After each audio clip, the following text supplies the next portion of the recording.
Bienvenue dans la pause fitness, le podcast sur la musculation, la nutrition et le style de vie. Je vous propose un nouvel épisode tous les mardis à 8h tapante. Vous pouvez le retrouver sur toutes les bonnes plateformes de podcast. À ce propos, vous pouvez également me laisser une évaluation, c'est ce qui m'aide le plus, directement sur la plateforme de podcast de votre choix. Vous avez également tous les jeudis à 18h sur ma chaîne YouTube Fitness Miss, une vidéo où je réponds à vos questions, ce qui peut vous permettre de mettre un visage sur la voix. Pour ceux qui sont passionnés comme moi, qui aiment bien aller plus loin que les petites recommandations qu'on voit à droite à gauche, je sors tous les dimanches à 10h du matin sur mon site www.fitnessmiss.fr un cours vidéo ou une enquête sur un sujet qui me passionne, que ce soit les hormones, que ce soit l'entraînement, la diététique, le sommeil, peu importe, ce sont toujours des sujets poussés avec un document plus une vidéo pour justement avancer petit à petit chaque semaine. Donc ça, c'est tous les dimanches à 10h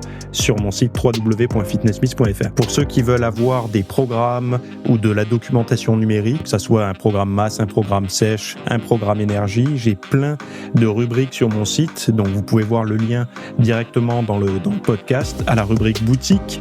Donc c'est tous mes programmes et vous avez justement accès à tout ce que je propose au format numérique. Assez parlé, place au podcast. Salut à tous, j'espère que vous allez bien. Aujourd'hui, on va parler de perdre 6 kilos de graisse, d'entraînement respiratoire, de fromage et de cauchemar. Bon, j'espère que vous avez passé un bon week-end, que les températures ont un petit peu baissé, que vous avez pu profiter un petit peu de l'extérieur autrement que juste le matin comme moi pour aller courir à 6 heures parce qu'il fait trop chaud le reste de la journée. Mais bon, on a parlé ce week-end des habitudes invisibles de ceux qui réussissent à se muscler, mais pas qu'à se muscler, à se muscler, à perdre du gras, à se lancer dans un nouveau projet professionnel ou même à appliquer des habitudes de ce qu'on appelle de développement personnel, mais d'optimisation du quotidien ou tout ce que vous voulez, quoi. Parce que je sais pas si vous vous êtes rendu compte, mais depuis, allez, on va dire 10 ans pour taper, pour donner un chiffre rond. Moi, je vais régulièrement, alors pas à la Fnac et tout, mais surtout à Cultura.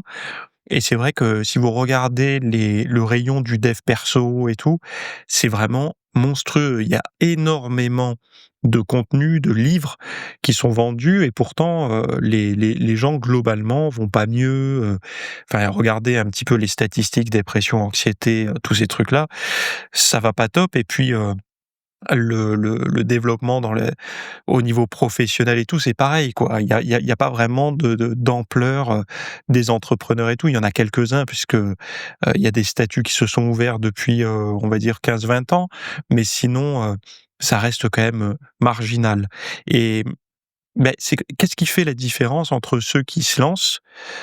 Il y avait même des bouquins qui étaient écrits là-dessus, je sais plus, les habitudes des gens qui réussissent, ou les millionnaires, les machins. Alors moi, tout ça, à chaque fois, ça me fait rire parce que ce sont souvent des habitudes qui sont prises une fois que les gens ont réussi. C'est-à-dire, bon, c'est bon, ils ont réussi, ils font un peu leur mea culpa, donc ils disent, faut écouter les autres, faut être altruiste, faut faire du sport, faut, manger sainement et tout.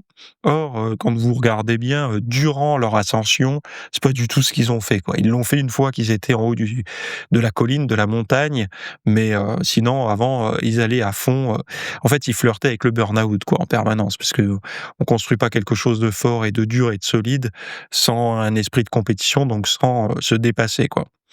Et donc c'est pour ça qu'il y a plein de gens qui comprennent pas, je fais tout bien, je médite. Ils passent ils passent leur journée, parfois à faire tout un tas de choses pour se développer eux-mêmes, mais ils en oublient, le cœur du truc, c'est-à-dire, s'entraîner, bien manger, travailler sur leur projet professionnel, ou même, se mettre en relation avec les autres parce que souvent c'est ça le problème, quoi. Pour le développement perso, hein, je parle. Parce que le dev perso, renferme beaucoup les gens sur eux-mêmes, plutôt que de d'ailleurs, si vous voulez le meilleur livre de développement perso, qui m'a été donné de lire, qui n'en est pas un du tout, hein, c'est une boutade que je dis là, mais lisez quand même ce livre. C'est un livre de Maupassant qui s'appelle Le Horla. Très rapide à lire, en 1 heure et demie, c'est lu, même si vous avez une lecture lente, vous allez voir, à quel point, il résume assez bien les choses pour les gens qui pensent pouvoir, avoir une bonne santé mentale quand ils sont seuls. Que là, moi, ce que j'ai noté là dans le enfin, c'était une enquête que j'ai fait sur le, heu, j'ai fait cette enquête sur les habitudes invisibles de ceux qui réussissent à se muscler et bien plus. J'avais noté, voilà, dans le sommaire, il y a comment obtenir un effet cumulé sans avoir la surcharge mentale, parce que vous savez, la surcharge mentale, c'est ça, en fait, qui fait, péter un plomb à plein de personnes. Quand, souvent on dit: «Ouais, la charge mentale, blablabla». Bon, dans la vie de tous les jours, la charge mentale, c'est pas forcément, s'occuper des gosses, préparer la cuisine, aller au boulot, hein, que vous soyez un homme ou une femme, peu importe. C'est le fait de ne jamais avoir de répit, en fait. C'est-à-dire qu'à chaque fois, par exemple, il y a une publicité, vous regardez un film à la télé, ce qui doit être rare, mais bon, ça peut arriver, ou un match de foot ou peu importe, et il y a une publicité. Avant, on avait les yeux dans le vague ou on regardait la pub, mais on pouvait laisser son cerveau se barrer. Maintenant, dès qu'il y a un moment de temps mort, on sort le téléphone, on swipe, comment on appelle ça? C'est swiper ou scroller. Swiper, c'est sur Tinder, scroller, c'est sur les réseaux. Voilà, je commence à avoir le truc, hein. Et donc, on est tout le temps en stimulation, et la problématique, c'est qu'à chaque fois qu'on se stimule, que ça soit positif ou négatif, mais surtout quand c'est négatif, et on le sait à quel point les réseaux sociaux sont négatifs, ça va épuiser un peu sa dose de volonté, et donc, on va avoir plus de difficultés à résister, au gâteau de ses gosses, je sais pas moi, à la cantine, on va avoir du mal à résister aux nouilles, au riz et aux frites et à la pomme de terre. Au lieu de prendre les légumes, on va choisir ce genre d'option-là. Pourquoi? Parce que la volonté a été, on va dire, effritée. Parce qu'on a un réservoir, hein, on démarre sa journée avec un réservoir qui s'épuise au fur et à mesure de la journée. Malheureusement, on peut pas refaire le plein, sauf si on va dormir ou mais bon, quand on bosse, on peut pas dormir, et donc voilà. Bon, et on parle de ça, on parle aussi d'un système qui déclenche les bonnes actions, même quand sa vie, elle part un peu en cacahuète. C'est-à-dire que, je sais pas, divorce, changement de boulot, et cetera. Et on a parfois le sentiment que les bonnes actions, on verra plus tard. C'est pas une bonne idée de voir plus tard, et on peut créer un système qui déclenche des bonnes actions. On va voir comment éliminer aussi la friction mentale qui empêche de passer à l'action. On va voir les méthodes pour, maintenir la motivation sans se forcer, parce que c'est pareil, les gens, comptent, sur la motivation. «Ah, j'ai pas la motivation, comment je peux avoir la motivation?» Souvent on me dit: «Théo, comment je peux faire pour être motivé?» Mais en fait, si on attend la motivation, on n'aura jamais un bon niveau. C'est-à-dire que ceux qui ont un bon niveau aujourd'hui n'ont pas de motivation. C'est-à-dire que la motivation, elle existe même chez ces personnes-là, mais ils en tiennent pas compte. Parce que si on tient compte de la motivation, on fait rien.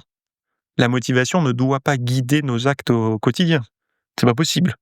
Parce que si vous attendez à avoir de la motivation pour bien manger, pour vous entraîner, je sais pas moi, pour vous brosser les dents, pour faire votre lit et tout, non, il y a pas de motivation à ça. En fait, ce sont des habitudes, et ce sont des habitudes, voilà, plus elles sont ancrées, plus elles peuvent durer. Mais tout ça, il faut l'expliquer et montrer comment on prend une bonne habitude, parce que le mot habitude est souvent mis, sur le devant de la scène, mais personne ne montre comment on prend une bonne habitude. Bon, il y a un audio, il y a un guide en PDF, il y a tout, hein, pour que vous puissiez vous mettre, en mouvement, et surtout, c'est pour ça que j'ai appelé ça le développement PPP, parce que développement professionnel, personnel, physique.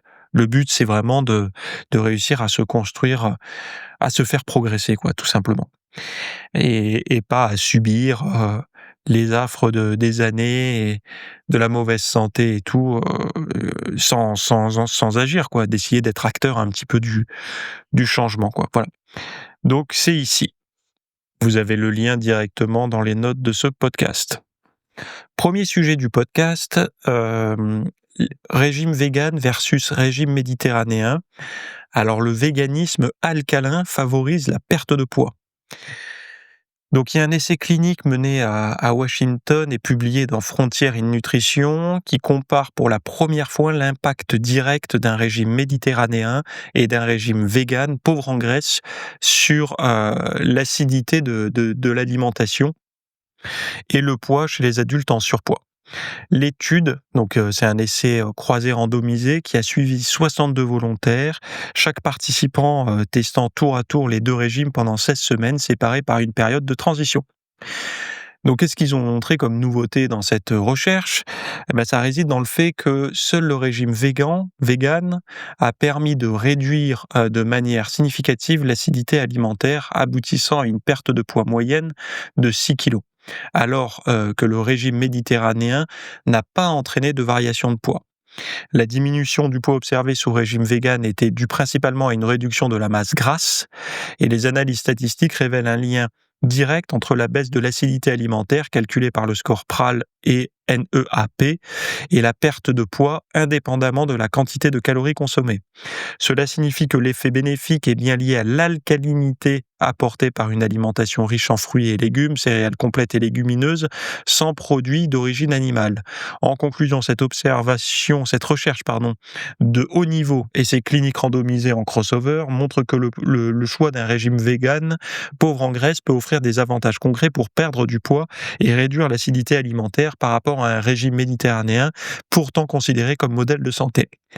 Donc vous voyez, Heu, on peut, hem, c'est très délicat à chaque fois, je sais beaucoup de personnes aimeraient une diète totalement tranchée, c'est bon, j'ai envie de savoir comment manger et puis comme ça au moins ça me permet de passer à autre chose. Il ne faut pas voir les choses comme ça.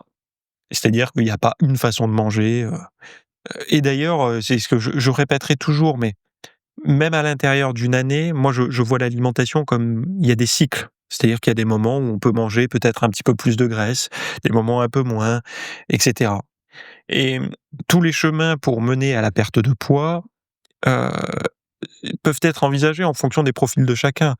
Là, il parle d'un régime végétarien, végan, même c'est même pas végétarien, c'est végan, hein, avec des céréales et tout. OK.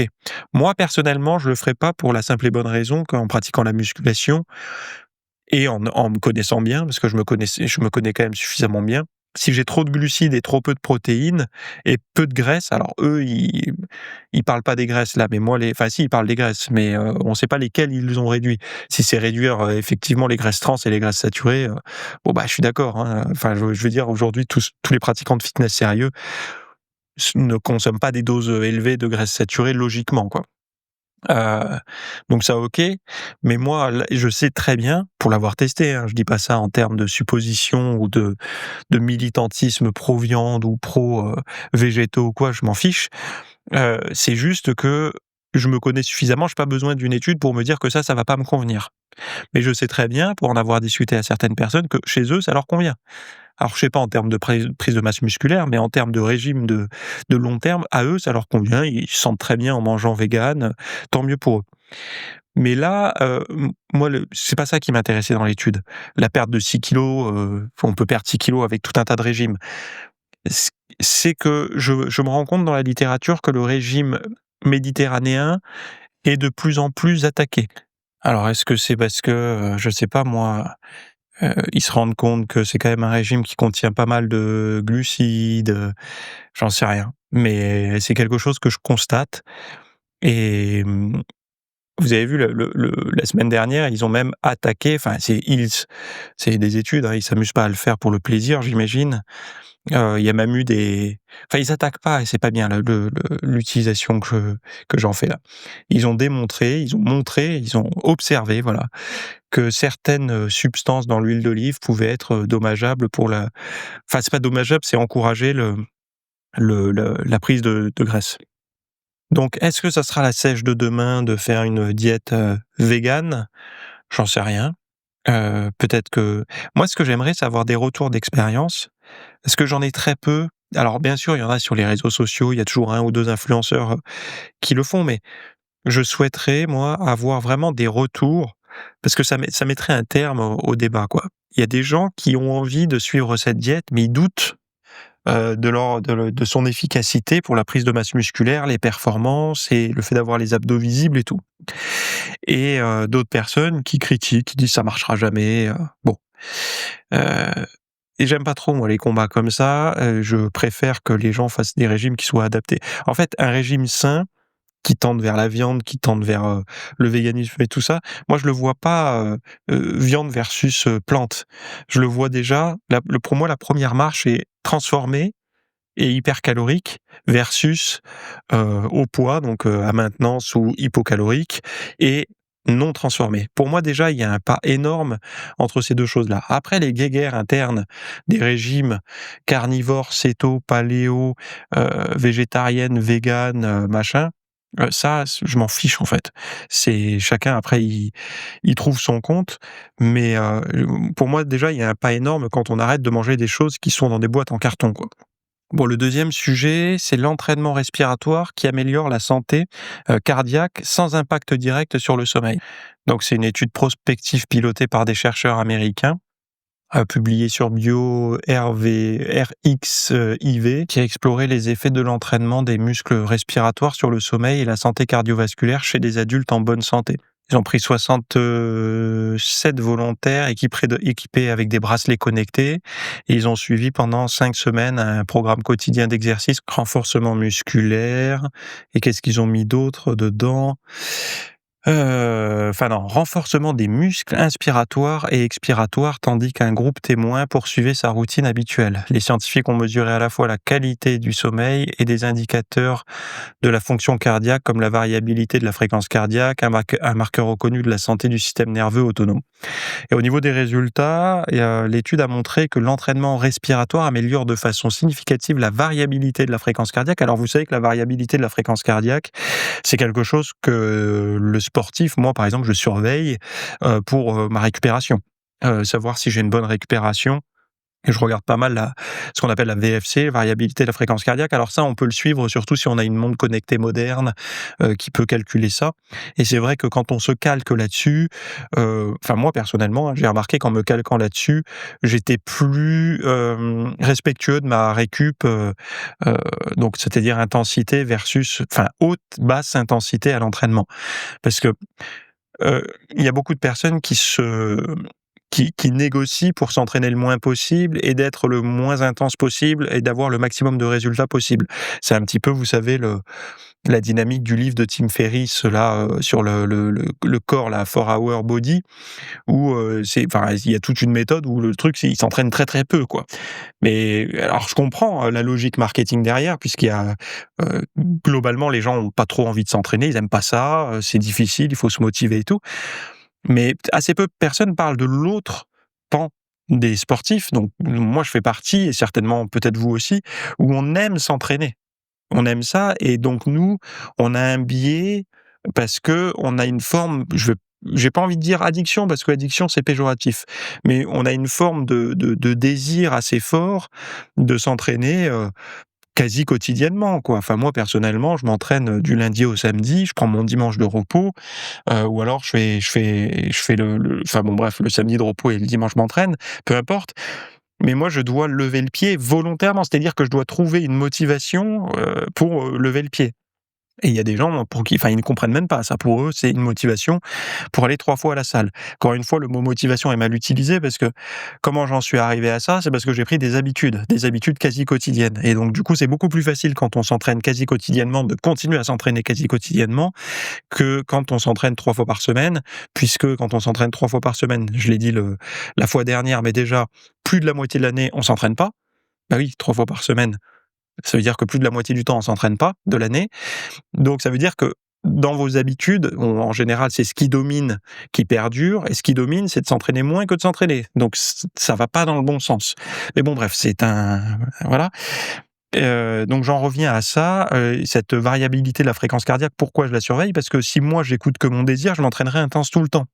Sauf que mon corps parfois me dit: «Lève le pied, accélère», enfin voilà.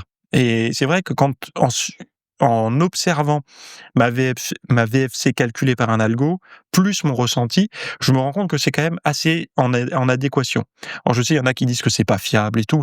Quand vous êtes très régulier et que vous avez un bon suivi, que vous la portez la nuit et tout, que vous lui donnez le maximum de données, moi je trouve que c'est plutôt correct comme, ça me dit pas, tu pètes le feu quand, enfin quand je sens que je suis pas bien quoi, que j'ai trop forcé ou il y a quand même quelque chose d'assez, représentatif de la réalité quoi.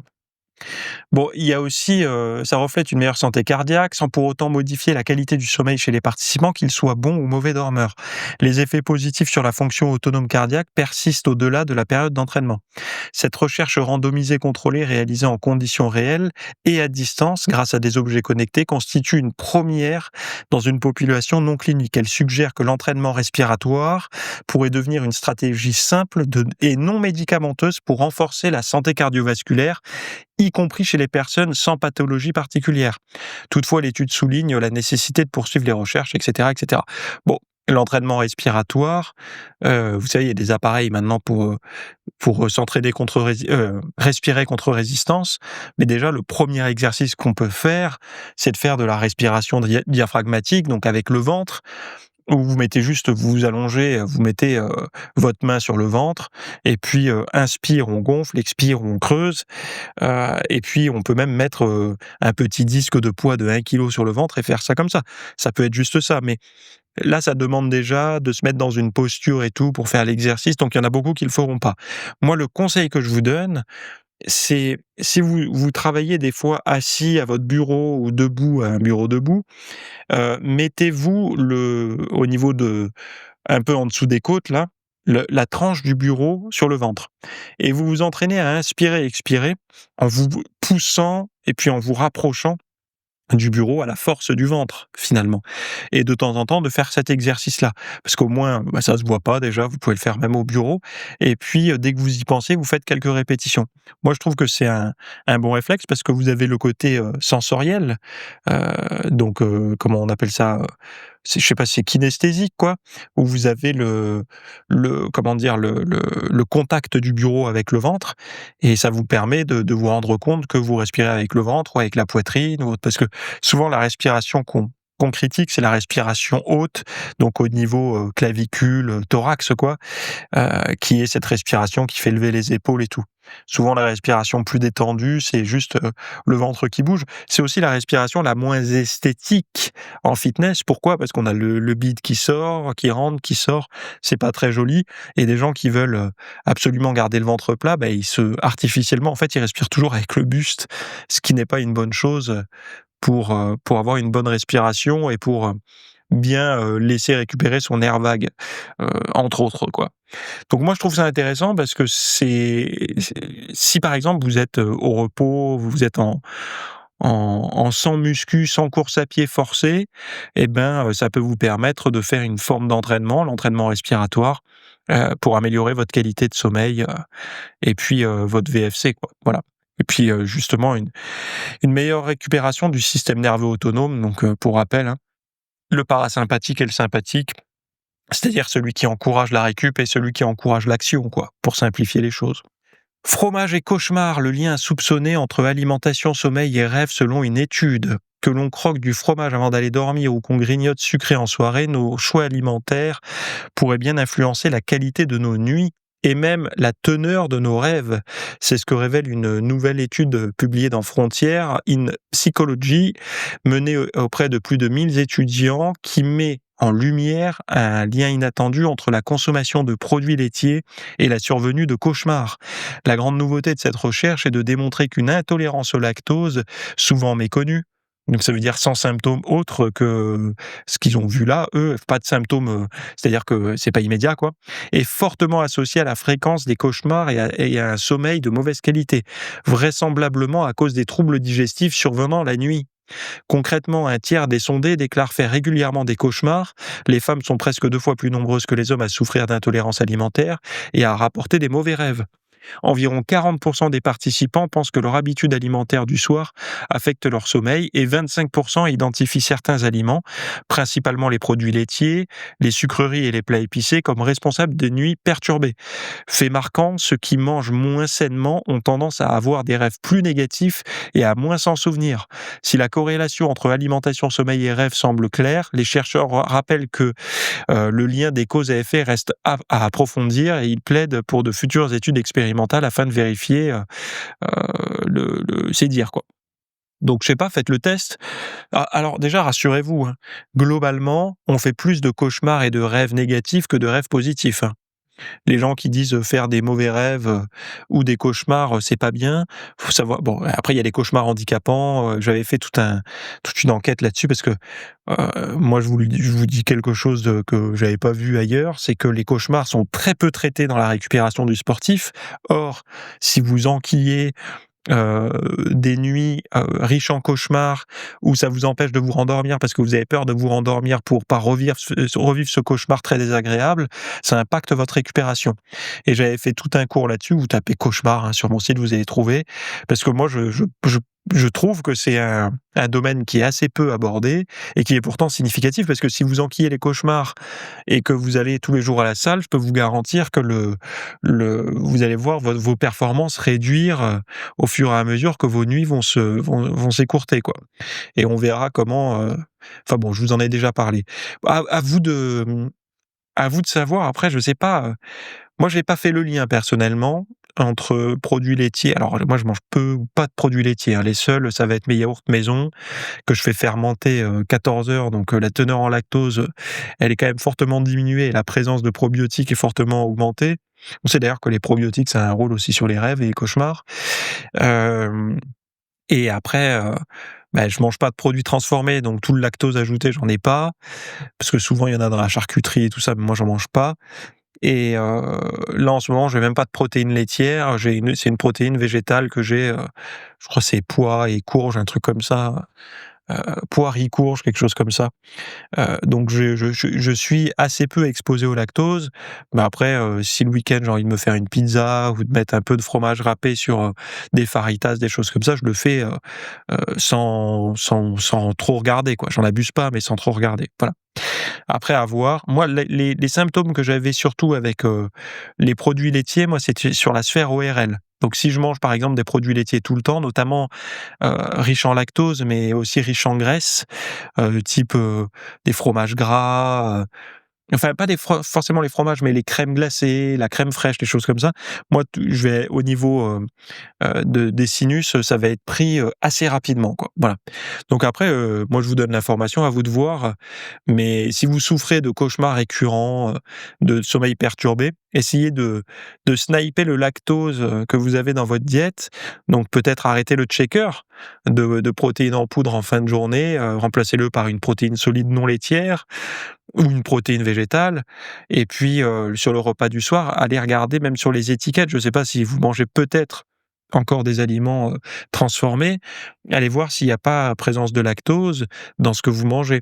Après, il y en a aussi un petit peu, parfois dans les médicaments. Peut-être que vous prenez des médicaments avec l'excipient et du lactose, demandez peut-être à votre médecin de voir une molécule où l'excipient n'est pas le lactose. Je sais pas, hein, j'en sais rien. Je dis ça comme ça, je sais que ça peut exister, donc je vous le dis. Voilà. Mais je vous dis en aucun cas, n'arrêtez en aucun cas votre traitement, hein. C'est pas ce que je dis. Donc dormir plus tôt pour bouger plus, le nouveau lien entre sommeil et activité physique, qui a été révélé par 2 grandes études. Donc la nouveauté de cette étude, là je vais faire court parce que je pense que je vous apprendrai pas grand-chose, mais ça a montré que ceux qui se couchent plus tôt que d'habitude, tout en maintenant la durée de sommeil habituelle, permet d'augmenter significativement son activité physique modérée à intense dès le lendemain. Donc le simple fait de se lever un peu plus tôt, de se coucher pardon, un petit peu plus tôt, ça permet, parce que souvent les gens se disent: «Oui, il faut avoir ces 8 heures de sommeil», mais ils savent pas trop comment, on se couche plus tôt, on se lève plus tard, on fait quoi? En fait, c'est se coucher plus tôt qui sert, mais ça, moi, ça m'étonne pas, vous savez les fameuses heures avant minuit, heu, dites-vous une chose, c'est qu'en début de nuit, vous avez beaucoup de sommeil profond et il faut cumuler ça, donc ça, c'est une chose. Vous aurez aussi beaucoup de sommeil profond en début de nuit si vous dormez la journée, mais moins que si vous dormez la nuit. Donc si vous voulez avoir les meilleures nuits possibles, c'est obscurité totale, donc de la nuit, nuit et de dormir tôt pour avoir le plus bon ratio de sommeil profond durant la durée de votre sommeil. Donc ça, c'est une chose et d'ailleurs, pour tous ceux qui travaillent de nuit et tout, Vous aurez un très bon cours sur le travail de nuit, fin de cette semaine-là, où vraiment, je suis allé, mettre à jour toutes les connaissances, sur le sujet et donc vous verrez, hein, je vous en parlerai en fin de semaine. Restez connectés à votre boîte mail et tout, pour justement, avoir des informations là-dessus, quoi. Donc avant de partir, rappelez-vous une chose, les habitudes invisibles de ceux qui réussissent à se muscler, à gagner bien leur vie et cetera, ou en tout cas à faire le travail qu'ils aiment, parce que bien gagner sa vie, ça engage souvent des choses, des contraintes horaires, des machins et tout le monde n'a pas forcé la richesse des gens, c'est pas forcément la richesse, sur le compte en banque, ça peut être la richesse d'avoir du temps libre. Il y a des gens, qui préfèrent être riches de temps plutôt que riches d'argent. En tout cas, ils veulent juste avoir, suffisamment pour, manger, payer leur toit et puis, avoir des activités agréables. Mais après, ils ont pas la quête du million d'euros ou des choses comme ça. Ils préfèrent avoir du temps libre pour leurs activités et je pense que je fais partie de ces gens-là. Pour moi, le temps libre est une vraie richesse et de pouvoir, vivre avec, de voir des gens, de pouvoir faire du sport, de faire des choses comme ça, de pas être pris en fait par, condamné à faire des horaires à rallonge pour, rapporter des millions d'euros. Heu, mais après c'est un choix à faire, hein. Le choix de ne pas être millionnaire, c'est un choix. Mais, je pense que la richesse aujourd'hui, elle est beaucoup plus mise sur l'argent que sur le temps et tout. Sauf que quand vous demandez, à tous les gens sur leur lit de mort quels sont leurs regrets, ils disent jamais de pas avoir gagné assez d'argent. Ils disent pas: «Ah, j'aurais préféré avoir gagné plus d'argent». Non, les regrets, c'est de pas avoir assez profité de telle ou telle chose, de pas avoir assez voyagé, de pas avoir vu grandir leurs gosses, de pas avoir communiqué, suffisamment avec leur, compagne qui s'est barrée ou leur compagnon qui s'est barré avec un ou une autre. Voilà, c'est ce genre de regret qu'il y a et ce genre de regret, malheureusement ou heureusement, c'est pas des choses, c'est pas soumis à l'argent ou très peu, quoi. Vous allez me dire s'il y a toujours un lien, mais souvent très peu, quoi. Donc ces habitudes invisibles de ceux qui réussissent à se muscler, à se développer personnellement et physiquement, je vous en parle et enfin, j'ai passé beaucoup de bon temps à le faire puisque, dites-vous une chose, c'est que moi, je fais des recherches pour moi. À la base, ce sont des choses qui sont censées rester, privées, hein, je veux les garder pour moi et puis des fois, je me dis: «Quand même, quand ça m'apporte des choses, je devrais les partager» et c'est ce que je fais avec certains contenus. Alors pas tous évidemment, j'ai encore des trucs privés, mais quand je trouve des choses comme ça, j'ai envie de vous les partager. Donc le lien est dans les notes de cet épisode et je vous souhaite à toutes et à tous une très bonne semaine. Merci d'avoir écouté cet épisode. Alors, avant de partir, j'avais juste quelque chose à vous partager. C'est vrai que vous avez peut-être des temps morts à meubler, que ce soit des temps de trajet dans les transports en commun, du cardio un petit peu long sur un tapis de course, ou alors tout simplement envie de remplacer les programmes que vous avez la soirée pour de l'apprentissage. Vous êtes peut-être adepte des émissions, des documentaires, des reportages, etc. Sauf que dans le monde de la musculation, de la nutrition, du développement, d'un mode de vie sain, etc. C'est un peu maigre en contenu dans les médias grand public.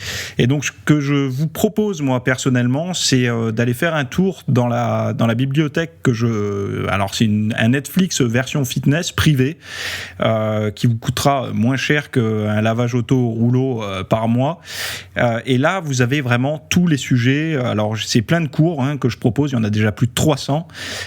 Ce sont sur le sommeil, sur les hormones, sur la nutrition. Donc ça peut être pourquoi on a faim, pourquoi on n'arrive pas à tenir un régime, comment faire, quelles sont les solutions, mais aussi d'anatomie pour l'entraînement, des programmes d'entraînement. Donc tout ce qui est lié à la perte de graisse, si vous avez du gras sur le bas du ventre depuis des années, ou alors si vous avez du mal à prendre de la masse musculaire, tous ces sujets du plus connu, entre guillemets, du plus recherché au plus pointu, tous ces sujets sont largement abordés dans cet espace VIP. Donc, pour rappel, pour y accéder, vous avez un lien en description. Si vous ne le trouvez pas, vous allez sur www.fitnessmiss.fr et vous faites devenir membre. Voilà, vous trouverez sur le site et vous accédez à ce contenu caché que vous pourrez écouter partout. Voilà, je vous laisse ici. Très bonne fin de journée à tous.